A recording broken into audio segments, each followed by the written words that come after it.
Hey, you're listening to That Time We Woke Up in a Podcast and Had to Explain Manga, our heated adventures overanalyzing manga we find interesting, otherwise known as the OverMangaCast. I'm Matt, and I'll just read you through this little intro here. This week we read One Punch Man, a manga by One and illustrated by Yusuke Murata. We read through chapters 1 through chapter 77, which takes us all about way through the martial arts tournament arc, right up to the beginning of the Monster Association, so feel free to avoid spoilers there. And without further ado, we'll start the episode.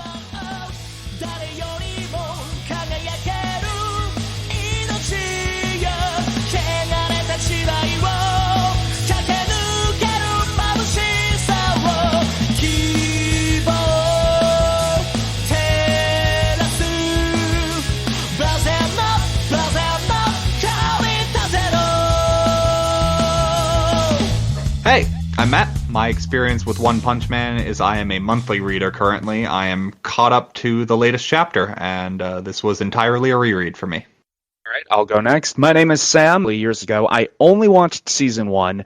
Never watched Season 2 because I heard about the animation quality drop and decided, screw it, I won't. And that is about it. So this was my first time reading the manga at all. I'm Jacob, and I knew One Punch Man only through memes. I had not watched the anime or read any of it before this point. I went in effectively blind. Jay here, and I have watched both seasons of One Punch Man, was not aware of the webcomic nor any of the manga leading up to this podcast. So this is first read through for me, and I'll leave it at that. I think it's sort of interesting that all of us have like different levels of knowledge of basically the entire body of work. Any of you, I know this wasn't required for the reading list, but did any of you check out the webcomic? Yeah. Other than for the purposes of explaining the hilarious origins of the manga to acquaintances, no. I didn't check out the webcomic. I intend to look into more One Punch Man stuff. I intend to continue reading, and I look up the webcomic. I read a bit of it because I was already familiar with this, so I actually got through the reading pretty quickly. So I decided, since I had never read the webcomic, I was going to go through, and I am surprised how truthful it is to the plot. The redrawing is literally that. It is a redrawing with added scenes by, if I was a professional, I would have his name ready. Yusuke Murata? Murata, yeah. Yeah, and it's just amazing artwork. So yeah, I guess we should go through the general plot, which I understand there's not much of. The general plot is Saitama is the strongest man in the world. He defeats everything with one punch. That's the gag. The real, meat of the plot comes from how everything else in the world responds to that truth. That was what I was going to point out, because, there's the central gag of the title and, the base concept of it, but the plot is spread very thin because it's kind of a character study in a lot of ways, depending on which character it is, that's being focused on at the time. Going through, the plot points of this particular enemy or that particular enemy that you'd normally do in a shonen series isn't really a good way to summarize One Punch Man, because those ultimately aren't important. Aside from the comedy, which is its own thing, you don't really read One Punch Man for the villains, how you interact with the villains in the way you normally would with a shonen series. That is being very reductive towards Speed of Sound Sonic. Yeah, it is. That's I feel insulted for him. But yeah, so I'll do the quick run through then. Basically, the beginning of the manga, we get 3 fights with Saitama against Virus Man, Big Buff Boy, I can't remember, and then a third fight I'm forgetting about. But the thing with each of those is they're basically self-contained. Wait, are we just glossing over the most important fights here? I'm just getting to the part where other characters are introduced. Because the first 3 main plots are Saitama fights a person, and it is basically a self-contained story. Okay, I had first note for chapter 1 is this villain is particularly DBZ Piccolo-esque, and perhaps literally Piccolo. Yeah, it is literally Piccolo. It is legally distinctive Piccolo. Exactly, and I also have notated the fact that generic, he's saving young child literally just has random school child on their school child. Which, so good. And just a little bonus, the webcomic makes it even more clear that's supposed to be Piccolo. Yeah. Really? It's one's art, so it's a scribbled mess. But Yeah, so I mean, those little, I don't want to call them tropes or metaphors going on there. There's a lot of characters, like overlapping characters character styles that are kind of scattered in there that are supposed to be easily recognizable to those who are familiar with the genre. Okay, yeah, the second fight is also a dude who basically becomes a Titan. Oh yeah, no, he's just the giant Titan. Which, in all fairness, is something I think Murata added. Again, the webcomic I got through basically these first 3 fights. He is very much just a big dude, but Murata makes him very much the armored Titan. Yes, the armored Titan and tiny scientist man who becomes squashed like bug. This is why it's important to, give thorough instructions. The true moral lesson of One Punch Man, always be very specific. Exactly, especially since the whole thing was, I'm the brains and you're the brawn. So don't assume that, he's going to know exactly what you're talking about. If you say, you need to hit him. Hit the guy on your shoulder. Wait a minute, I'm the guy on your shoulder. No! My brother, no! The good part about Armored Titan fight, basically, though, is that's where we get Saitama basically saying for the first time, hey, being the strongest is really dumb, isn't it? Because the entire through line of his character, I am the most powerful. Man alive, is this boring. Fights are just not fun. But that's like the philosophical core of One Punch Man, if you want to call it that. Actually, I'm going to disagree somewhat on that, because that's the gag. But the thing that I noticed, and the reason I really enjoyed it so much, is I was afraid that's all One Punch Man was going to be. And I wanted to like it, because it's this big titan of a series that came out of nowhere. But if it was just, Saitama is strong, they build up a villain, and then he insta-gibs them. If that was all it was, I would have gotten bored with it. But the thing that I noticed is One Punch Man in some ways is a weird hybrid of No More Heroes and My Hero Academia, because the whole I want to be a hero for fun, and you were going in like the early fights and the plot synopsis, but one of the early chapters shows the inspiration for Saitama wanting to do this in the first place, and his heroing comes from a very genuine place. And the core of at least Saitama's character is he forgot the real reason he became a hero for very genuine wanting to protect people purposes. And that's why he's so bored and downtrodden all the time. His character arc is relearning what it means to be a hero and why he cared to do it in the first place. Follow off of that, he's kind of like he got sucker punched by reality. I mean, once he gets entrenched by the bureaucracy and all of the politics surrounding it, he's just like, what is this? When he joins the Heroes Association. it is like the 1%, like just the biggest straw man you could have for rich people running an organization. That's an interesting thing about the Hero Association as well, because it was also made with pure intentions that got hideously corrupted. It was born from Saitama's actions. It was born from Saitama's genuine and pure act of self-sacrificing heroism, and it meant to be that. And the Hero Association is only functional when it is that. I think a very interesting thing about the Hero Association is it is entirely a private organization. It is funded through investors. Through donation. Not investors, through donation. Like, that's something that they make very clear about it.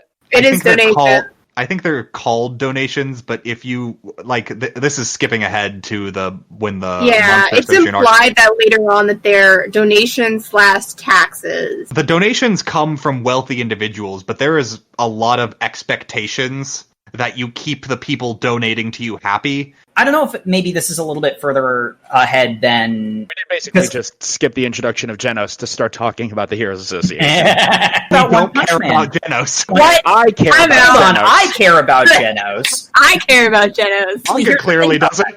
I've seen his fights. The thing about that, though, is One Punch Man weaves all of its story and all of its theming very thinly through all of the characters. Everything flows into everything else. It's all connected. Genos also has a sort of learning what it really means to be a hero. When Saitama explains how he got so strong and everyone's disbelieving of him, what Genos didn't realize is it's pushing yourself beyond your limits, having a goal and chasing it with everything that you have. And when you're too tired to keep going, you keep going anyway. You know, that's how you become strong. That's how you aspire to your goals and all that stuff.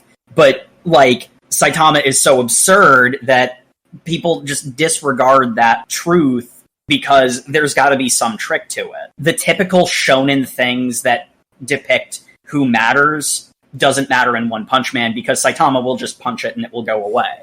I think that's also a lot of Saitama's character, though, is he's very much depressed, I think, early on, which, yeah, we've skipped over the plot completely, but early on, he basically says, I don't feel like emotions anymore, which I think in the early stages, you're supposed to be led to believe, yes, this is my godlike superpower. But knowing what his character kind of turns into over the course of what we read, it's more clear he's clearly suffering from depression to the point he doesn't even feel sad anymore. It's just constant disappointment at the fact that he's been struggling to break his limits, and the excitement was that training, was pushing against limits. Now he's at a state where he's gone beyond them, beyond any other measure, and it's just disappointing. And he's lost that sense of achievement, which he's achieved everything. And that actually, to some extent, kind of goes back into the idea of Saitama isn't just a punchline. He is a character with a character arc, because if you look at how he starts off before he is One Punch Man, he was already very obviously suffering from depression, and then he did this thing almost entirely on a whim, and it was something that gave him purpose, and he was genuinely happy, even though he was getting beaten up. He was in imminent mortal peril, and yet because his life had purpose, he was happy in that moment. And then he trains, and because he had a goal, he had a purpose, it made him happy, but he achieved ultimate strength and kind of forgot why he sought strength in the first place, and so he doesn't have a purpose again, and here we are at the start of the manga. I think that actually is a good transition point, though, because I think by the time Genos is involved, and then very much by the time they bring up the hero... Because in all honesty, let's say the Hero Association being brought up kind of shifts the manga in a different direction it was going. Because I think at that point it was becoming clear, yes, Saitama is strong, he has gone beyond that, and Jacob, I think you mentioned this is like what you were worried it was going to keep being. Yeah. I think they made a very clear decision to shift suddenly at there to focus on something else, because it was clear Saitama being depressed at being too strong and forgotten why he was a hero wasn't enough to hold the series by itself. And that's where we get introduced into the Hero Association, which kind of just gets brought up by Genos offhand. And I honestly can't remember why Saitama even wants to join. It kind of feels like he just says, oh, let's go sign up. If I'm remembering correctly, it's because Genos basically says the Hero Association has cornered the market on like legitimate heroism that is accepted in the public eye. Everyone else who runs around acting like a hero but isn't a part of the association is seen as a weirdo. And Saitama's like, wait a minute, I'm not a weirdo. That was my understanding as well. Well, the other thing was that other people kept getting credited with Saitama's achievements as well. Yes, he wanted legitimacy as an actual hero. Yeah. He wanted to be recognized for the things that he did. I've never seen a hero do half as much as I do. I was worried that One Punch Man was just going to be the Saitama joke over and over again, and it wasn't, and I'm happy about that. But it is also very funny, and one of the running gags is nobody knows who Saitama is. Nobody recognizes him, even though he could flatten anybody and everybody. That's the core premise of the series. As Jam Project said in the opening, nobody knows who he is!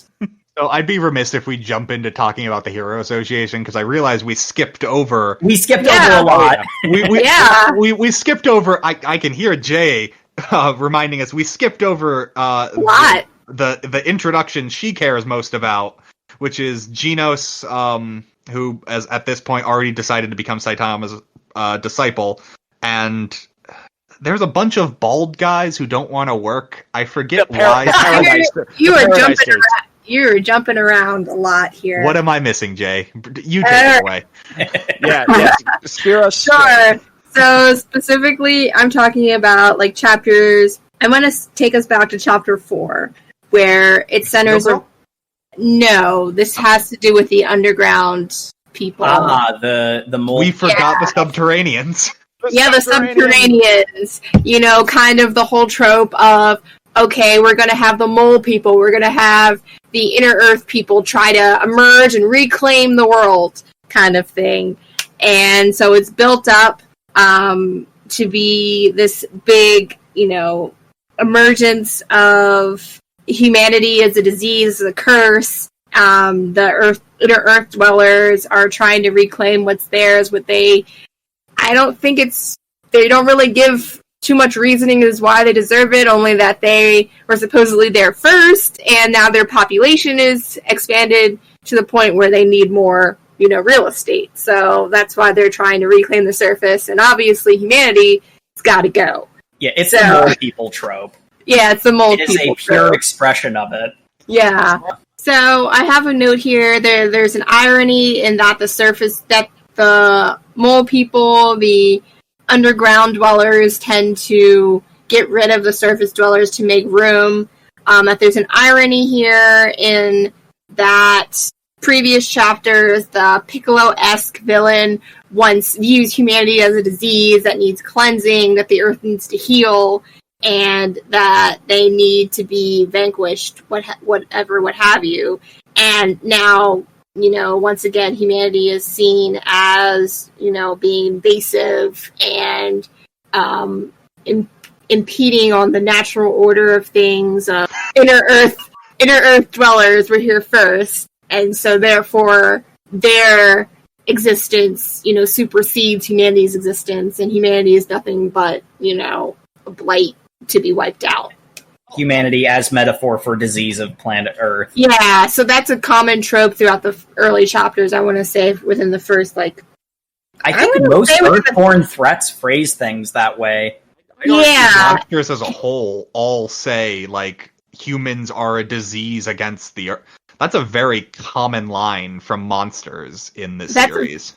That's a very common line for monsters in Japanese anime in general. I mean, going back to Miyazaki. I was just going to say Miyazaki, yeah. Yeah, how many movies where humanity is polluting the earth and the earth will fight back and will, once again renew and take care of it. If the earth wanted to fight back so much, they wouldn't have let Saitama exist. Yeah, I was going to say, what is they messed up?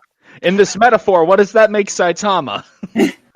I mean, I'm trying to draw upon the common anime manga tropes here. So this is present in other bodies of work, and it is also present in Saitama kind of as a parody, as a joke. It's sort of interesting that you mentioned that because, if you look at a lot of Miyazaki stuff, a lot of villains will refer to humanity as metaphor for a disease on Earth. But Miyazaki films usually end with humanity living in harmony with Earth, finding the right way to do things.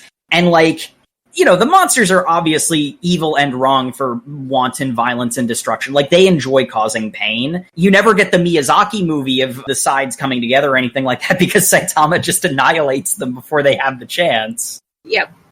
Not humans are living in coexistence with Earth in the universe of One Punch Man either, because all the cities are very big, expansive metropolises that are... Saitama spends half a chapter trying to swat just a stupid bug. A single mosquito. The only challenge he has ever truly faced. And he wasn't even happy about that. He was just mad. See, all of One Punch Man is a metaphor for terrible fandoms because they finally get the thing that they want and they hate it anyway. Yep. Saitama finally won against the Mole Man. Okay, so to summarize this whole arc about the underground, the inner earth people, it starts off as a confrontation between I'm going to go back and forth between mole people and underground people, just for colloquialism's sake. Essentially, they appear outside of Saitama's apartment, start a ruckus, and he immediately, in true Saitama fashion, is punching them out, whatnot. Then later on, it's kind of revealed that it was a dream the entire time. And However, this dream was possibly a premonition of what was to come. Saitama was prepared. He's like, I've dreamed about this. Comes out, immediately one-shots their leader, and turns out the rest of the underground, the mole people, kind of retreat. With a white flag that said sorry on it, which they apparently had prepared. Yeah, exactly.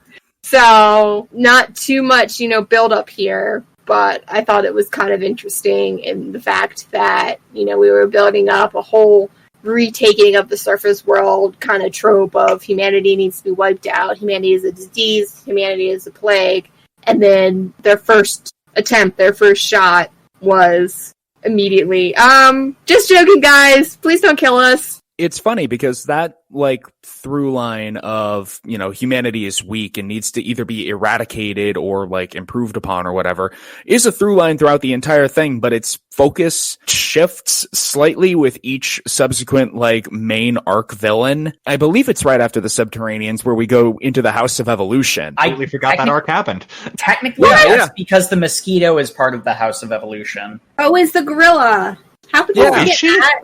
I didn't even pick up on that. Yeah, the reason why the gorilla shows up is because the mosquito got defeated. Exactly. They mention it in the lab. They're talking about, Miss Mosquito, she got defeated. We need to send reinforcements. She's only super powerful if she has enough blood. Well, she sucked a whole bunch of people, so... Which is why they want to take Saitama back and study him and, do experimentation with him. And it completely and utterly fails. Yes. So let's segue into that part. The villain for that's my favorite part, because they spend half a chapter going, yes, he was the smartest scientist who got so smart he found a way to make himself young again and also clone himself. Not just clone himself, they need to specify he also regained his youth. Yeah. Yes. Yes. By the way, they never really go out with the fact this guy's 70, 80, and they're like, yeah, by the way, he just also made himself young and cloned himself. And they're all super smart. We don't even know if the one who is talking is the original or a clone or not, because he seems to not care about his own life while talking to Carnage Kabuto, which is probably, I think, the first... It's because he sees himself as the progression of humanity, so it's not so much just about him. He's like, I am just a superior being as this next evolution. So it's not like he is attached to a particular body or consciousness. So long as one of him is still around... He can continue improving humanity. Yeah, self-improvement, again, comes up in a fairly meaningful way. But I think Saitama also beats up some House of Evolution goons, but those are very much along the style we're used to by this point. That is after Mosquito Chick, okay? Yeah. Gotta keep it in sequence. Yes, he beat up a bunch of House of Evolution dudes to get to them. And that's very much in the sense we've been used to of Saitama beats a guy who is strong by, smashing him one punch. I think Carnage Kabuto is when we start getting into the theme that follows through with fights later on in the series, where it's not enough that we're told he's strong and he's one shot by Saitama. It's very much, we need an entire list of people to job for Saitama. Yeah. This is jobbing the manga. It is, because, Genos immediately gets bodied by Kabuto, who... voiced by Joseph Joestar in the anime, which was beautiful. My favorite part is Kabuto is kind of the beginning of the other trope. It's the biggest bad guy bodies everybody leading up to Saitama, and then he gets to Saitama and batters him around, just ping-pongs him all over the place, and Saitama doesn't care. He's getting slapped around, bounced off of walls, punched through the floor, and the only thing he cares about is, wait a minute, oh no, I didn't realize it's Saturday, I'm missing the sale at the store! Gotta get those sales, man. I respect him. He lives a very frugal life. He does. He's also dirt poor. We find out later he hasn't had a job and he's currently squatting in an abandoned That's apartment. Another reason why he joins the Hero Association, because he wanted to be paid to do the hero stuff. Yeah, he's like, I'm doing this already and I'm passionate about it, so why not get paid for it? Mm-hmm. So in other words, he went over from a hobby to potentially a part-time job type of thing. That also kind of goes into the sort of circularity of Saitama's character, because the reason he was so depressed before he became, the caped baldy One Punch Man, part of the reason he was depressed was he was going around failing job interviews, and it's even if I got any of these jobs, they wouldn't satisfy me. And that's the reason why he was so depressed in the first place. and then he literally stumbles upon heroism in a very, like, real-world hero sort of way. Which, I mean, I think that's a good point enough to lead into the Hero Association, which is something he signs up for, like, I think, I'm taking your word for it because I honestly don't remember, like, out of greed and also, like, in order to get more official recognition, because he's hoping to find meaning in joining this organization. I mean, the exams are probably a good enough point where he just excels at everything beyond any reasonable doubt, and I think it's revealed later the people who were taking the exams with him in that class all dropped out. Yeah, they quit. Yeah. Physical ones perfectly. I think this is a good discussion topic because I want everyone's honest opinion on this. Do you think he failed the written test because it was too intellectual for him? Or do you think Saitama was just lazy enough that he didn't actually care about it? I legitimately think it's both. I think he is lacking in intellectual acumen because he has never cultivated what intellectual acumen he has. And then this test is boring, I don't care about it. I'm sure it had involved a lot of questions that were kind of like situational, theoretical, and his approach is, well, if I'm in a dangerous situation where I have to save someone, I'll just do the thing I need to do to save them. In other words, like, he's not somebody who necessarily thinks so many steps ahead. You know, it was kind of like, I'll just do the thing. It was a bunch of, like, strategy questions, like, how would you save the hostages? And he would just write, I'd punch him. I'd punch the bad guy. Yeah, that's my theory, at least. There were just enough questions where I punch the guy was the correct enough answer for him to pass. Again, I think this gets brought up a little later at some point, but it kind of breaks my reality, which I understand for the comedy to work. People need to be unable to know who Saitama is. But apparently, he not only passed with 100% on the physical thing, he broke every single record. Physical record, and apparently no one cared about this. There was a little throwaway line about how they thought it was, like, there was enough people who thought that has to be faked. There's no way that's real. When people were like, hey, there's this guy who broke literally every conceivable physical record ever, maybe we should think about him. The response from everyone who wasn't there is like, he must have cheated. Because no one could possibly do that. In all fairness, that also probably speaks to the incompetence that is clearly supposed to be displayed from the Hero Association. Oh yeah, the sheer bureaucratic incompetence and ignorance. I think my favorite part, like literally one of my favorite panels from the entirety of One Punch Man happens about this time. And that's with, I wish I could remember Snake Dudes, the snake teacher. Snack. His name is Snack. Oh, yeah. Oh, his name is literally Snack. It's like Snakefish Snack or something. Yes. But, yeah, anyway.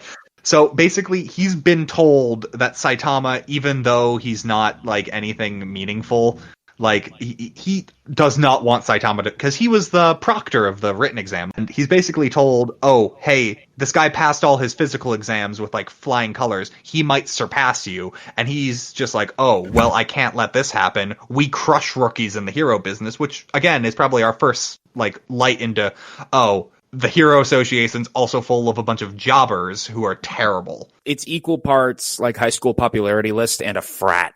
Like, literally one of my favorite panels is he goes out to the, like, by the river, like that stereotypical shonen thing, and he's all ready to fight Saitama, and he's just like, haha, I am the last ranked, but I am still an A-class hero. I am going to crush this newbie so he can never, like, come up to oppose me.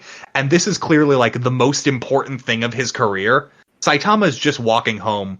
We don't see the fight at all. We get this just, like, sunset shot of Saitama having beat him in one punch and walking by, and it's because the fight didn't matter to such a degree that Saitama didn't even notice it. Like, we, the audience, don't even get to see the fight, because from the purpose of the manga, it doesn't matter. Because Saitama's story, it's so far beyond what's happening, and that's why he's so sad. He's so removed. Because he doesn't feel like he's part of anything, and, like, this guy, like, this was a clear big thing, is beaten off screen, because he doesn't matter. And, well, that actually kind of parlays into a really important part, in my opinion, to One Punch Man as a story, because it's been mentioned a couple of times that, like, everybody jobs for Saitama, but the thing is, just because they lose the fights to the bad guys, doesn't mean that their stories aren't important. And that's something that's made super clear, in particular with Deep Sea King and with the Monster Association's coordinated attack. The Deep Sea King segment is my favorite in the entire manga. Yeah. How about we focus on the Deep Sea King? There's one thing that I want to mention, though, just because you mentioned Sneck. Well, actually, Sneck getting demolished the way he did is the reason why he fights so hard in a much later arc during the Monster Association's coordinated attack. Mm-hmm. So that fight did not matter to Saitama or the story of One Punch Man, but it mattered to Sneck, and Sneck used that as a point of growth, and it made him a better hero and a better person. Exactly. That's the carryover. Saitama is constantly inspiring heroes to do better, to become more genuine, and to really meditate and think and draw upon what their inspiration to become a hero is, what they really want, what they really intend to get out of the hero. And even when he is the Cape Baldy and he doesn't even realize what he's doing and he's bored and disaffected with heroing, his effect on people's lives brings a positive effect. And, sort of an idea of where the story could go to end is a place of Saitama realizing that I am doing good, I am making the world a better place, and that gives me fulfillment. Saitama is the butterfly effect. Yes. Yeah. Getting back to the Deep Sea King real quick, Matt, it's actually not directly after the Hero Association, because when Saitama first joins the association, it leads into the next plot point, which is the Paradisers, the bunch of bald dudes who don't want to work. Yes! That's right. It creates a negative stigma about baldies. And that's why Saitama decides to fight them. He decides to fight them because everyone thinks he's a Paradiser because he's bald. But this is where we get introduced to Speedo Sound Sonic, the best villain. The best! You mean every stereotype about ninjas all shoved into one? Mm-hmm. So basically every pop culture depiction of ninjas ever. Yes. He is perfection, and I approve of everything he does. That's all you need to know. Hold on, let's take that back a bit. Everything he does you approve of. Especially murder. Yeah, I was about to say, he murders, I think, everyone who dies on camera, not by a monster in One Punch Man. Honestly, I don't think the monsters have very many kills either. No, I think Speed of Sound Sonic kills a bunch of the Paradisers, and then you stop seeing deaths in the manga.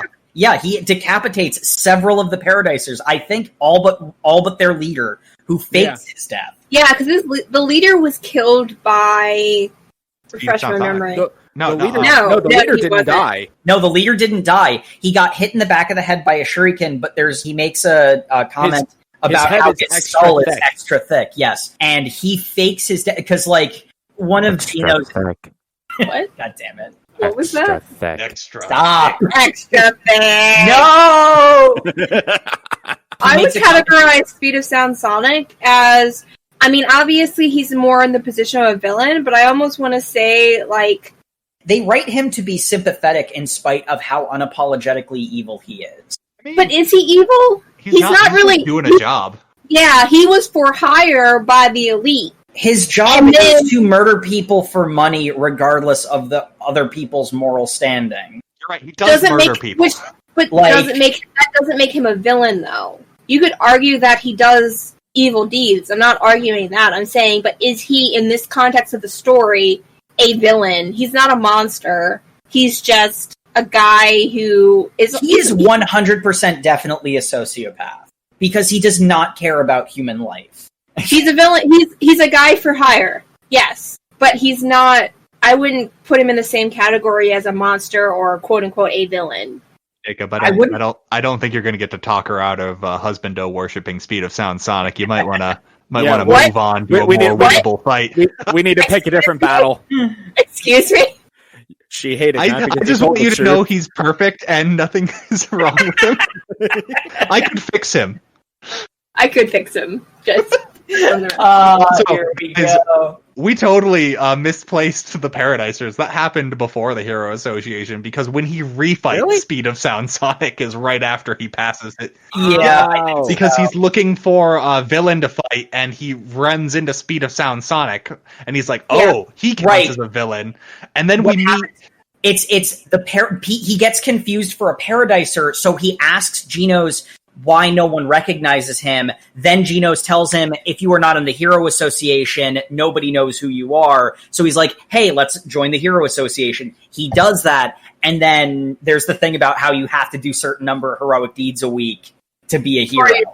Which, And that's the second time he fights Speed of Sound. in all fairness, isn't our fault. One Punch Man just has a very narrow story. That's easy to mix up the interchangeable chunks in. That's a great segue, because the emotions I feel when I got introduced in the rematch against Speed of Sound Sonic, against the mastery of, not Tank Top Master, but one of his apprentices that I am forgetting the name of. Tank Top Tiger. It was Tank Top Tiger. And Tank Top Black Hole. Black Hole, that's right. And he's Tank Top Black Hole. Who's just a dude wearing a black tank top who can squeeze really hard. I don't think you understand the power the tank top gives you. The freedom of maneuverability granted by a tank top. That is how he became so powerful and why he has so many disciples. The entire tank top line is where we start getting the heroes that are just incredibly dumb. Completely freaking worthless, yeah. Clearly not, because they're strong, and I think it's... What, are we still talking about heroes within the tank top round, or are we talking about the heroes that are within the S class? We're talking about Tank Top Tiger and Tank Top Black Hole for the rematch Tank against Top Speed of Sound Tank Sonic. Top Bat, Tank Top. There's like Tank Top Harry or something. There's a lot of tank tops, but... It's something I can get behind. There's a lot of freedom of movement. Tank Top Girl, who doesn't like being seen with the rest of them because they're weirdos. They are weirdos. I don't blame her. Tank Top Moomin Rider, so he could become more I was powerful. going to say, Oh my god! Let's talk about Moomin Rider.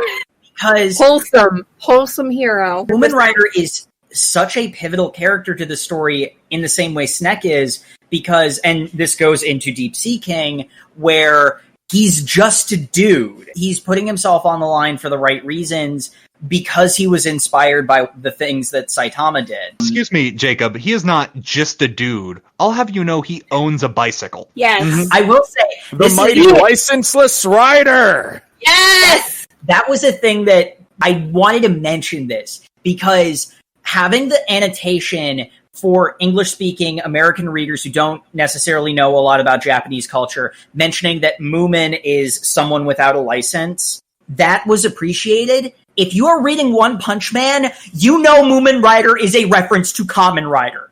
And it was kind of obnoxious that they thought they needed to add that. That's like saying you don't know about Dragon Ball or Gundam. It's something that we know here. Power Rangers is a thing. Wait, what? Super Sentai? What? There was like a little annotation. Moomin Rider is also a reference to the Japanese series Kamen Rider. Yes, thank you. I was well aware of that. Yes, I'm aware. Yes. Kaku means plan. Like, if One Punch Man isn't really deep cut, but it is more deep cut Japan than Kamen Rider is. Because Power Rangers exists. So anyone who is like going into Japanese stuff is going to have ostracized simply the existence of Kamen Rider already. But this is completely beside the point. Yeah, it's completely beside the point, but I wanted to point out how much that annoyed me. Is all I had to say about that, which was a lot, but I'm the salty one, so... Yes, we've established this. But we are coming up on an hour, so maybe we should move things along to at least get in the Deep Sea King, because holy crap. Yeah, it is the single, I don't know if I want to say it's the single best bit. It's the point where One Punch Man as a story realized the best way to tell its story. Mm-hmm. And that was... It also introduced some more of our favorite characters, like Puri Puri Prisna. Yeah. The glory that is the S-class heroes. Which are basically determined to be the only heroes that matter, because every time heroes try and team up to take on a stronger threat, it doesn't work, and that is pretty consistent through the entire series. Yep. Teamwork doesn't matter, only individual performance. To the point, I'm not sure if the series supports that thesis or not. No, hang on. It does not, and I will tell you why. Because situations where Snek and, I don't remember the electric guy's name, but those two team up regularly, and they never stop the villain, but they save civilian lives. Even together, they are not strong enough to defeat the villain, but they do good. And that's another case where Moomin Rider comes up in that same sense where he cannot stop Deep Sea King, but because he keeps getting up over and over again, because he refuses to let other people be at risk, because he takes the risk onto himself, that is the reason why it gives enough time for Saitama to, by pure chance, wander into the path of Deep Sea King and one-shot him. Are we talking about Stinger? Jake was not referring to Lancer. Well, that's actually another excellent example of this sort of through line of, yes, it does support the idea of people working together and being stronger together, because a bunch of randos might not be able to stop a god, but they can stall a god long enough for someone who is also a god but benevolent to come along and help. No, if we need all these heroes to do something when some guy just came in and finished him in one punch, it sounds like those were a bunch of losers and we only really needed the one guy. Can you fish-lipped asshole? The true villain of this series, that one dude with a neat shirt. Yeah. Oh my god. Neats are the true terror of the universe. Well, wait, But isn't Saitama also a NEET? He's employed. Yeah, he's employed. No, not until he joins the Hero Association, he's not. Yes, but the Hero Association means he's employed now. Yeah. So yeah, that's adding to the thesis that NEETs are the true villains of One Punch Man. I know, I'm just feeding into the devil's advocacy right there, but... Yeah, he's basically still a NEET, but he's not a NEET. Yes. The Boros arc kind of proves why you still need more heroes than just Saitama. Sorry, you also need Tatsumaki. You need 2 heroes. Yes, we need exactly 2 heroes. But Saitama spends like 80% of the alien attack just running around the spaceship, and he's one-shotting high-level lieutenants and captains, and he's busting down walls and doesn't even know where he's going. No, he doesn't know where he's going. Nobody outside can tell he's doing anything. Mm-hmm. Yeah. It's sort of the proof that even though he's so super powerful, just one guy isn't enough for all the problems in the world. Mm-hmm. Exactly, because perhaps if the others had not been, out there distracting the other stuff that was going on, it would have spread to more than one city. Yeah. One city got entirely demolished while they were inside having a meeting. At which point we've skipped over a bunch, but I don't care anymore. But yeah, that is the thing. Not only can Saitama not be everywhere, a lot of times he's not motivated enough to be anywhere. And even if you did have him be motivated enough to try to be everywhere, he couldn't be. You need people like Moomin Rider for the things that are below Saitama's purview. Below his energy level, because he just doesn't feel like doing it. And the only reason Saitama was even there in City A in order to fight Boros was the seer lady had her vision, and Genos got summoned because he's an S-class hero, and Saitama happened to be there, and he's like, yeah, sure, why not? I'll come along. I don't have anything else to do. Yeah. At this point, we also have Bang vouching for him because he stopped the meteor, which, in all fairness, I'm fine skipping over that because that's actually the meteor was not important. The meteor arc existed entirely for Murata to just flex his immense drawing muscles on us.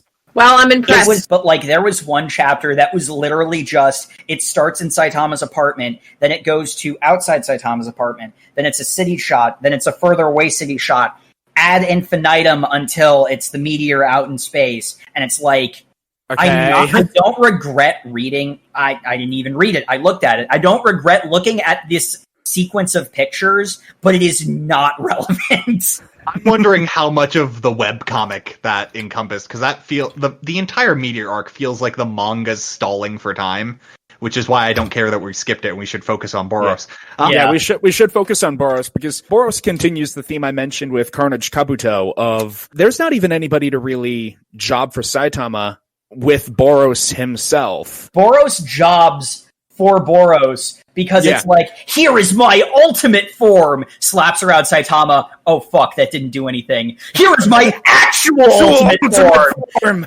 That didn't work either. Meanwhile, I think we're forgetting the S-class heroes are all down fighting, like, the clay dude who's just made of amorphous thing. That is the S-class heroes jobbing against one opponent, and I will argue we actually do get jobbing for Saitama, because that guy who's on the ground is revealed to be the 3rd strongest. Mm-hmm. The second strongest is the dude Saitama one-shots before he can even use his attack getting on the ship. And the background characters keep asking where that dude is. Yeah. It was like, oh, he's already dead. What do you mean he's already dead? He was our second strongest fighter. Hold on. Is it jobbing if they win the fight? Because that's another case where heroes not named Saitama work together to accomplish a goal. So, I mean, what is your definition of jobbing? I would argue that they are conducting a job. They have accomplished that job. That still makes it a job. Well, I'm using the wrestling jobbing term is for the wrestling jobbing. term, yeah. To make someone else look good by taking the fall. I would argue it's not technically jobbing by that definition, but what they're doing is it takes the entirety of the S-Class to barely, well, I guess not barely, because they actually rather handily defeated him once they figured out his weakness. One of Atomic Samurai's apprentices got very severely injured, but once the S-Class heroes, they kicked him around until they found his weakness. And yes, that does show how much more powerful Saitama is than everyone else, but it also shows how eminently useful all the other heroes are. And when the Hero Association is doing it right and not being a popularity contest and a money-making venture, it saves lives. You also have Tatsumaki, who I think, because Tatsumaki didn't help fight Clay Guy, what she did was rip out rocks and throw it at the ship, which I think is revealed at the end did nothing. Because what broke the ship was Saitama crashing into it, and we get a long line of things of people taking credit for things Saitama did. Yeah. Tatsumaki, who was spending the entire time saying all other S-Class heroes are worthless compared to her, did nothing. As she is wont to do, and that's why Blizzard is best girl. It is shown that she does actually take out all of the ship's gun. It stops it from shooting more, which saves the S-Class heroes because they're too tired to run away. But let's focus on what really matters in this arc, which is the fight with Boros, which I think is the only time Saitama gets anywhere close to enjoying a fight. Yeah. Yep. He meets his match in someone who is equally looking for a challenge, and he's just like, yeah, let's go at it 100%. I feel like this is a parallel of what other shonen fight face off. Ramp up to a climax, like Frieza versus Goku, big epic fight scene that Saitama doesn't care about, and he's so disappointed. Yeah, he launched to the freaking moon, and he's like, I guess I should hold my breath. I wonder if I can jump back. Builds up to the point, it's like, this is what you wanted, Saitama. You wanted to meet an opponent who just wanted to go at it, who really wanted to challenge, and yeah, this is what you should want. And he just I kind of still feel empty about it. Yeah, Saitama makes a good point there, because what he says is something along the lines of, wow, you really shouldn't cause all this trouble to just find someone to fight. Like, you've destroyed us. Like, this is ridiculous what you've done to find an opponent worthy of fighting. He admits he's given up everything. He's done nothing but sought power. Saitama doesn't want to fight power. He wants to feel something. So someone who just wants a strong, like that typical shonen thing of, yes, a strong opponent, I think is it's not subtle enough for what Saitama actually wants. Because Saitama isn't going to fight an S-Class hero if he thought one of them was as strong as him. Because that's not what he wants. He wants to be a hero who accomplishes something. The reason he says he doesn't enjoy the fights is because there's no risk of him losing. That's a very shonen, I want a challenging video game kind of mentality. And it's not the reason he did it in the first place. The reason he saved the kid in, I think it was chapter 2 that they did the origin story. The reason he saved that kid with the ridiculous cleft chin was because it was the not right so thing cute. Not so cute. Yeah, the Balchinian. Yes. Yes. It was the right thing to do, and it didn't matter that he was putting his life on the line. He could do something to help someone who was in need. And the fact that Saitama has so long been focusing on the fact that there's no risk in the fights he participates in is the reason why he doesn't feel fulfilled. And in a lot of ways, I've already forgotten the alien guy's name. Boros. I'm not sure. Do they explicitly say that he died? Oh, he died. He died hard. Died. Well, he was shattered into pieces, but he's also an alien. Well, also Frieza lived through worse than that. Well, no, because by his own admission, the final form he goes into, Like, he says, yes, being in this form consumes my lifespan. And then he says that at, like, an earlier version, and then he does, like, a times 10 and says again, yes, this increases the power of the last one. So it's assuming he gave everything to then die. Well, he put everything into his ultimate super final attack that Saitama used, the Serious Punch. I feel like they could potentially bring him back if they really wanted to. I don't think they'd bring him back. Yeah, I don't think so. But regardless, even if they never see him again, like, he makes that comment about it was stupid to cause all of this destruction just to find someone strong. Like, Saitama inspires people to be better, and what I guess we've established was definitely his last moments. In his last moments, he understood that. He's also in his last moments, he realizes Saitama was lying to him when he said he was going to take him seriously, because even though he did serious punch, Boros goes, were you seriously still holding back? Because remember, according to One, if Saitama punched with all of his strength, he would destroy half the universe, because that's the direction he was facing. What Saitama wants is fulfillment, and what he finds fulfilling is video games with King. Moving on to the best character. So we got through Boros' fight. We can obviously come back for anything that matter. Oh, no, I know what I want to ask. So, guys, I think I want to point out, I want everyone's opinion on this. Boros technically took more than one punch, right?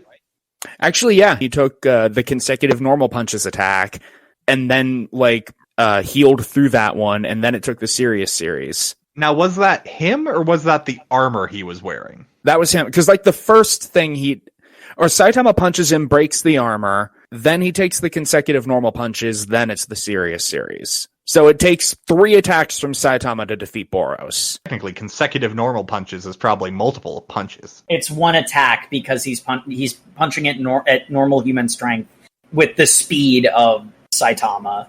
Like, that whole fight is like Saitama making a connection with someone who is like the darkest version of himself. Someone who hurts people for the thing that, gives him fulfillment. Don't get me started on Dark Saitama.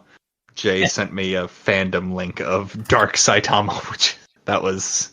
Oh, gosh. That would be such a boring villain for so many reasons. Exactly. That's why we're not talking about it. Let's talk about King.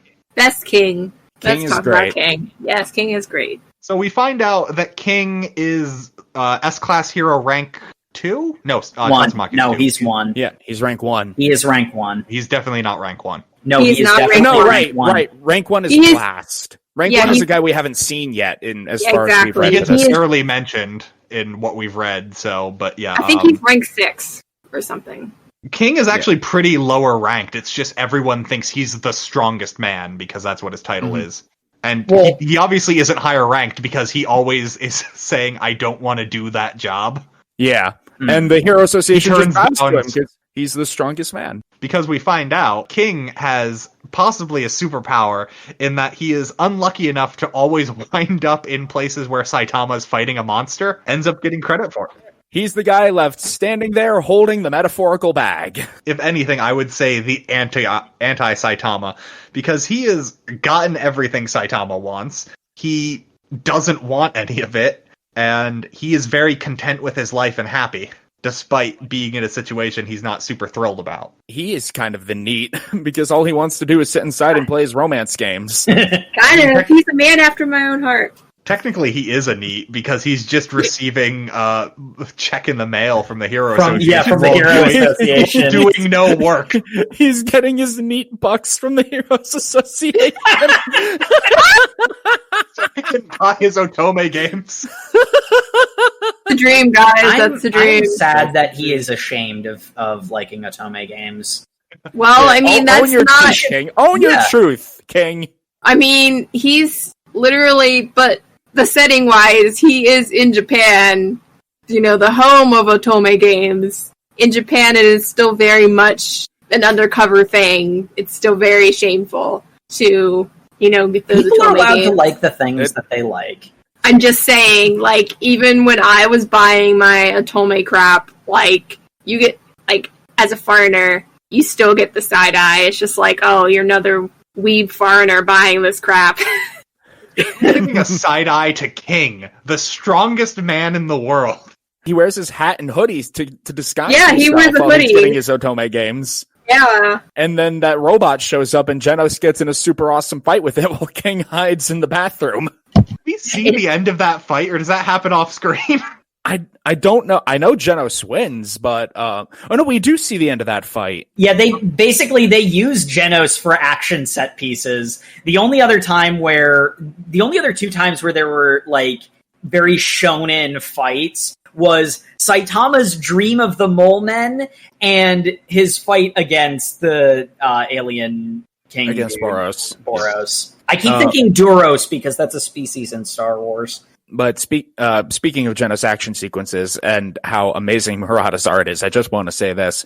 I love the scene where Genos and Saitama are sparring, specifically for the one moment where Genos goes in and lands that like super high speed punch on Saitama, and the onomatopoeia for wham appears, and it casts a shadow on the ground, which implies that the giant onomatopoeia is diegetic. So we get introduced to King. We find out he's a sham, and he's actually partially part of the reason why Saitama hasn't been getting credit for things, because King has been accidentally lucking into it. Saitama and King bro it up, and that begins the saga of Saitama accruing followers of people who just hang out in his apartment. Yeah, but it's No. That actually happens with Blizzard. Her and her crew kind of more like Saitama is genuine. Saitama is not all about the hustle and trying to climb the ropes. He's just super strong for some reason. He actively berates her for it, which is great. Mm-hmm. Yeah. You know, and as Saitama makes more and more friends, you know, he begins reconnecting with his humanity. So it isn't until he's known Genos for a while and lived with Genos, and then he becomes friends with King and they play video games together, that he's like, Blizzard comes up to try crushing him and he's like, you're a really crappy hero. You don't know how to hero, do you? You're really bad at it. Forming these like little crybaby club political blocks is really stupid and lame. You know that? It doesn't help anyone. And actually, interesting point, sort of side to that, going back to the sparring match with Genos, Saitama seemed happy when he was doing that. Like, he was doing it to some extent out of an obligation, but he was like smiling and enjoying it as much as Saitama enjoys things. And again, it goes into that idea of, the thing Saitama finds fulfilling being helping people. I mean, going back to the sparring with Genos, I think the problem with Saitama is he knew the fight wouldn't be fulfilling, though, because the real point where disappointment hits Saitama is when he punches someone and they don't get back up, and he knew Genos wasn't going to get back up, and he wasn't going to actually hurt him. And that's why you see him get excited when Speed of Sound Sonic comes back for around Blizzard, right? No. Yeah, no, Sonic attacks when Blizzard during the is Blizzard also attacking. Thing, yeah. That is the second. That's the that is fight. Groin punch. No, that's fight 3 with. That's Speed fight of Sound 3. Sonic. That's fight 3 with Sonic. Yeah, But he punches him in the groin for the second time. Yeah, that's what I know. Yeah. There's a count on this. Do you have an accurate counter of how many times he gets slammed in the? Yes. As you can see, anytime Speed of Sound Sonic's groin was on the screen, Jay was very observant. Anyway, so we were talking about the Blizzard group, how she basically... the Blizzard bunch. Yeah, so, is part of the problem with the Hero Association is that the B group is, basically controlled by her, because Saitama got promoted after something. After the extraterrestrial arc, he gets promoted. People, of course, are questioning it, saying, what? Are you sure that, it wasn't just because other heroes helped? Are you sure it wasn't just because you were hanging around when actual strong people were doing things, King? Yeah.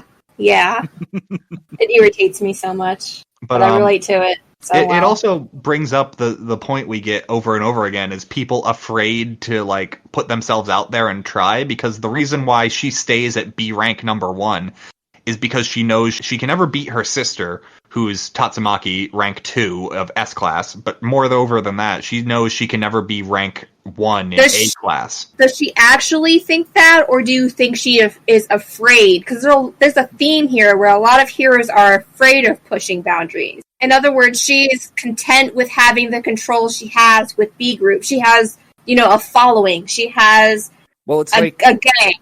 As opposed, if she were to actually continue to push through the ranks, that would She dwindle wouldn't off. have that position of control anymore. When Saitama basically asks the same thing, she as much as says, my sister was always better than me. I was never number one at anything. This is the highest number one rank I know I can comfortably achieve and maintain. So I am staying here. This is my number one and nobody else can have it.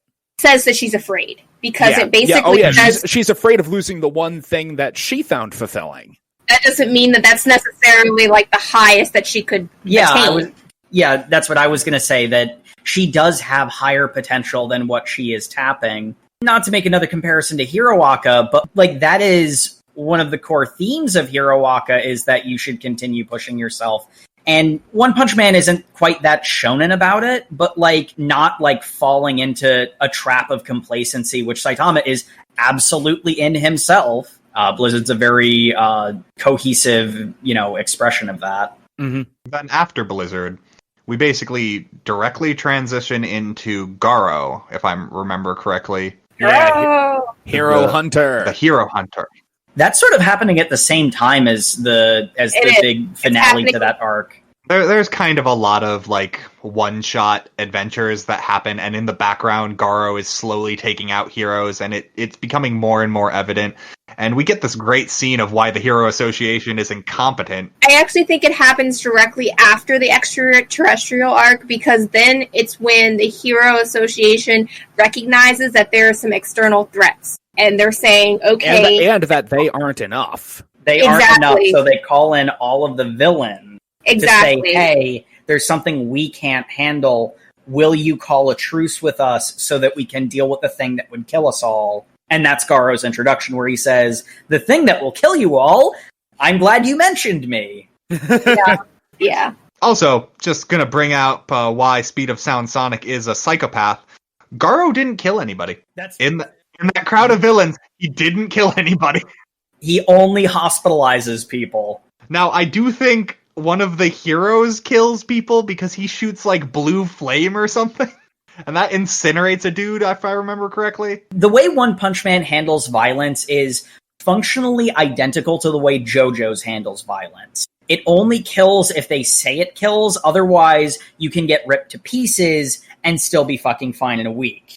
Anyway, so Garo is going on in the background. He is now a threat. That's right, and that's where the Hero Association gets to be shown as the incompetent bureaucracy it is, where they are warned Garo is happening, that he is going around taking out heroes, and he's slowly working his way up the ranks to stronger and stronger people, and it is told they spend 15 minutes talking about him, and then 2 hours deliberating what Genos's and Saitama's hero names should be.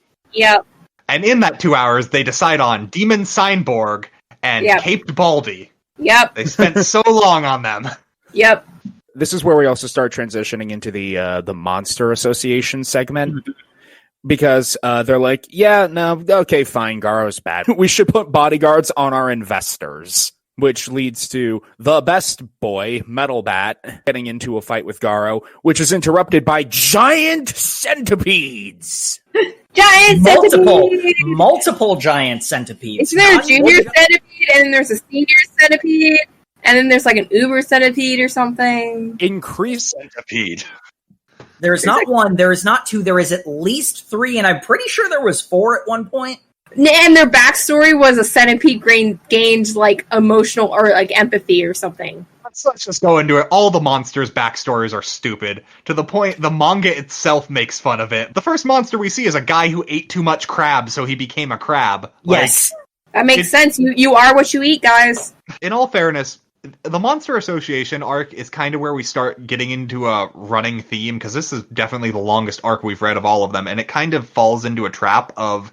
It's a lot of cool fights, but for a lot of them, we're never actually given any stakes to them, and they're kind of happening in places that are kind of hard to visualize, so they're very much supposed to be like screenshots of what's happening, because we're focused on Saitama. Who's in the middle of a martial arts tournament. Because he joins that martial arts tournament because he hears there's a hero hunter going around. Who uses martial arts. Because he beats Tank Top Master. Yeah. And Tank Top Master said, it didn't matter how strong I was, my physical strength was worthless against his power of his martial arts, which is the point that Saitama goes, oh, hold on. There's a guy who can beat people with insane physical strength through martial arts. Maybe I should learn martial arts so I can fight him. Well, and the thing is, you mentioned stakes. Like, the stakes of most of the fights are very personal and, you know, with that theme of doing your best for the people around you. Because Snake bites neck, and the electric dude, I'm pretty sure they teamed up against Deep Sea King as well. I'm pretty sure this is the second time we see them team up. They're hiding in the shelter.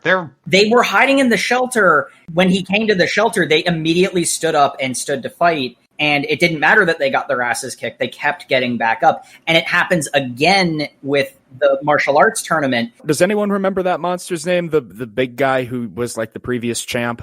I don't remember his name. I want to say it's Garo, but I can't remember. It doesn't matter. It doesn't matter. I think it starts with a G, but it does not matter. Goketsu. Okay, that's okay. Because the thing is, the way we're introduced to Snek is he's an awful person, a terrible hero, whereas in this arc, Pretty Boy martial artist, he's like talking about how you guys could easily get away. Why are you still here? And it's because there are still people to protect, and it doesn't matter that we're definitely going to lose and almost certainly going to die. The entire martial arts tournament, which is fun in and of itself because it's a shonen tournament arc taking place in the middle of all these fights that, like, realistically, everything going on outside the martial arts tournament matters. But we're purposefully only given glimpses of what's happening, and the focus stays on Saitama the entire time, because it's his story. But no, there's one thing I want to talk about before we get into the tournament arc, which is in preparation for the tournament arc, and I think it's really indicative of One Punch Man as a whole, is we have Saitama going to get a disguise so he can pretend to be the person he's pretending to be to get into the tournament. And on the way, Garo is walking away from having just been beaten up by someone. Watchdog Man. Watchdog Man. Yep. Which he is my favorite because he is a dog. But he's upset, and he's like wondering who this guy is. Oh, Garo also beats up a Hero Association guy. Are we sure that's after his encounter with Watchdog Man, or are we sure that's not him coming back after beating the Tank Top crew? I think it doesn't matter for what I'm trying to say. I can't remember, so... but what I'm trying to say is Saitama is on his way. He has decided he's entering this martial arts tournament so he can learn martial arts, so he can defeat this guy who's going around beating like super strong heroes with martial arts. While trying to get the very first step of that plan, which is acquire a cheap disguise from a like discount store, the guy he's doing this entire thing for walks up to him, and Saitama one-shots him without even knowing who he was. So he could pick up the wig that he's going to use to learn how to defeat him. And I think that's just indicative of Saitama's depression. Well, how do you know he wasn't a weirdo? He could have been stalking him. Are you trying to mug me? I'm just saying. But, like, I think that scene, though, is just really indicative of One Punch Man as a whole. Is like, Saitama is excited to do this martial arts tournament because he thinks this hero hunter is something he can actually fight. And he doesn't even know he beat him within the first, 5 minutes of the arc. Within the first 10 seconds of encountering him. Like, so much of everything involving Garo is, oh man, when Garo and Saitama really get into it and they're gonna have a fight, and boom! It slowly, you get more and more background information on Garo, and it quickly feels like the story's turning into his story, but we're not allowed to see it from his point of view a lot of the time because it's Saitama's story. Yeah. Which kind of goes away from that, but that's not in the part we read. So, yeah. But the martial arts tournament is amazing because it's Saitama beating everyone in one punch and other guy who's super strong beating everyone in one punch because he sees Saitama doing it. He specifically does one kick because he wants to do something different from Saitama. Yeah, the pretty boy. I can't remember his name because his entire reason is to job for Saitama. Because that's all anyone's job is in this series a lot of the time, is from a meta point of view. He is there entirely to build a Goketsu at the end when the monster cells, which are the things that turn people into monsters from the Monster Association, are given to the winners and top competitors of the martial arts tournament to turn them into a group of monsters, which is the entire plan. He basically goes, no, that's dumb. I want to be a human.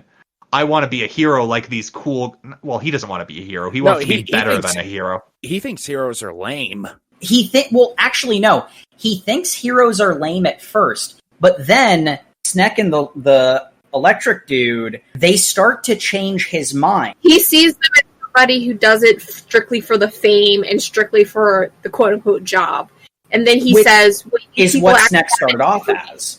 Yeah. But because of Saitama's interaction with Snek, that changed him, and that showed the pretty boy that's not all heroes are. That's not all heroes have to be. It starts to change him, and then he meets Saitama in person. I don't know if he comes back or if he's going to come back, but like Saitama changes his worldview. Even when it's by a degree of separation, Saitama being Saitama makes people better, and better people make other people better. To wrap up, because we are at about the point where we stopped reading, to end on King, because King is best boy. Hey, he is best man. Best man. He's best man. Yes. That's the world's strongest man, and I will have no one define me otherwise. Yes, the world's strongest man, King. King kind of takes everything that we've been talking about this entire time and verbalizes it for Saitama by quoting a manga. He is the best psychologist for Saitama. He is just great without even intending to be. He's a really good friend. He's the friend that he needed. Yeah. For one, he gives Saitama a human connection, and two, he gives Saitama things to strive for because he bodies him in fighting games. Yes. Yes. And he also, reminds Saitama, okay, sure, you're the strongest guy, but you never do anything with it. I never even knew who you were until you joined the association, and I still barely know who you were. But you keep on borrowing my PSP and breaking it for some reason and saving over my save file, but, whatever. Why not, actually strive towards being a better hero in terms of the actual ideal of heroism rather than just being strongman? And Saitama's like, yeah, I could give that a shot.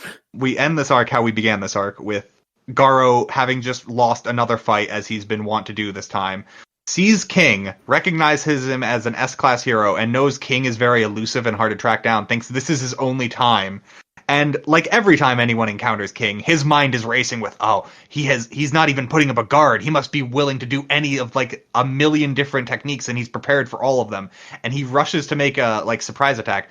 And Saitama one-shots him into a wall going, was that a mugger? And Saitama does not realize the guy he did the entire martial arts tournament to fight, he just one-shot for the second time. But now, he's able to move forward with his mental health because he doesn't need to beat the hero hunter in order to be a good hero. Yep. That's not what he wants anymore. Being a hero isn't fighting strong people. Being a hero is making the world a better place. So the moral of the story is live your truth and go to therapy if you need it. Or just be obsessed with King. So, I think a fun way to wrap up. Let's go around. Who was your favorite character and why from everything we read? So, chapter 1 through chapter 77 of One Punch Man. Jay, how about you go first? Oh, put me on the spotlight. Okay, Jacob, how will we? Favorite character. The meme would be Watchdog Man because dog, and I do actually genuinely like Watchdog Man because he is just, he is good boy. He protects his city, which is what a hero should do. But honestly, I really love Moomin Rider. He sent Saitama a fan letter, and it starts off like it's going to be a formal letter, and then it's crossed out and it just says thank you. And Moomin Rider is the type of person that the story is about. He tries to be his best self, and that world is better for having him because he's just a good person, and he expresses that in his actions. And I really like him as a person. Good answer. Jay, who is your favorite character and why? I have several. I'm going to have to agree wholeheartedly with Jacob and Moomin Rider. He is the hometown hero. He is well-rounded, genuinely wants to be the best hero he can be, looks up to Saitama for his efforts. If anything, in the entire Hero Association and all of society, he's the one who actually gives Saitama the recognition that he so deserves, has so earned, and so, desires, even more so than Genos, really is his number one fan. As far as, I would guess, my second favorite, I would have to go with Bang and Silver Fang, because he seems to early on recognize the potential for Saitama. I would say before the Hero Association wanted to even start somewhat recognizing what was going on, and kind of picked up, he's like, there's something about, he's not just as plain as he might put off. There has to be something about this He kid. looks plain, but there's something about him. World of people who seem purposefully ignorant to things directly in front of them. He is someone able to actually see what's going on. Exactly. Yeah. So, that really stood out to me really early on. So I would have to say, and the fact that he's just generally the grandfatherish figure who... Yeah. But I'd have to say, husband-wise, definitely Speed of Sound Sonic, for obvious reasons. I'm glad you have quality reasons for your picks. I did weigh them. I did rank them. I'm not ashamed. It is what it is. Okay, purry prisoner. Anyway. I did say you shouldn't shame people for liking Otome Game, so I guess I won't. I guess I'm obligated not to shame you for this. I did warn you. There would that be is also true. Yeah. We didn't go over some of the waifus of this arc, or several arcs, but we'll... I guess wait. We still got Sam's pick. Yeah. Well, naturally, Moomin Rider, for all the reasons stated before. If picking someone other than Moomin Rider, I really like Genos, both in terms of the actual advancement of the plot, and also because as funny as Single Slap Man going and just bopping people into the stratosphere with a flick of his wrist is, Genos actually continues growing and evolving as a fighter, and it's always really interesting to see. One of my favorite fights is him versus Cockroach Man, where he's after I fought Sonic and realized that I can't really keep up with incredibly fast people, I installed a glue dispenser in my feet. And I love... That's so quintessentially One Punch Man way of increasing your power. Yeah, I love just out of left field shit like that. And best girl is Blizzard. Don't at me. Yeah, she is infinitely better than the sassy lost child. And from... Younger than the sassy lost child, you know that, right? Yeah. She's the younger sister. Yes, but Tatsumaki is the sassy lost child. But from what I've seen, or from her latest appearance in the Monster Association attack, she looks like she's got a great chance at real character growth, and I'm looking forward to it. After she fought the monster. I forgot about that. I'm surprised you didn't list Monster Princess as your favorite. You were just going to go simp for her. I didn't get hit by the magic whip. I can't simp for her. Yeah, that's how... Yes, those abs. Well, anyway, I think mine goes without saying. My favorite character is King. Saitama's joke is funny that he beats everyone in one punch. I think King's joke is funnier because he constantly gets into situations where people misattribute his constant fear as, oh no, this person is a god-level threat to mankind. It's the King engine. He's revving up. His heart beating out of his chest out of pure terror is a thing that intimidates people around him. And there is a bonus chapter in one of the volumes where he just wants to work on his little fan game project. So he's got his disguise on in a restaurant. Little does he know, the men sitting at every other table around him are trained assassins sent to kill him. But every time he does any little thing in that restaurant, they think, oh no, does King already know we're here? Oh, but there's 8 of us. We can clearly take him on. And one of them, is about to stab him as he's going up to refill his drink. And King, for some reason, thinks this is a fan asking for an autograph, puts his hand on their arm going, you don't want to do this. Hey. And says just the right thing that makes the person think that, oh, he knows I'm an assassin, but he's saying I can come back and assassinate him after I'm done being a hero, because I need to protect all of mankind. Meanwhile, King just doesn't want to sign an autograph and wants to work on his little, visual novel script in peace. And that bonus volume is the epitome of the joke of King having near superpower levels of managing to get out of situations. It's pretty... That is his superpower. That is it is a genuine power. I mean, being able to completely take yourself out of situations. Like, no spoilers, it just keeps going, and at the point that we're like double the length of pages to get to the future, he's still in the manga. He hasn't been revealed as a sham, so he just keeps going. Fake it till you make it. Fake it till you make it, guys. That's all I can say. Now, obviously, for the meme, we've got to ask this.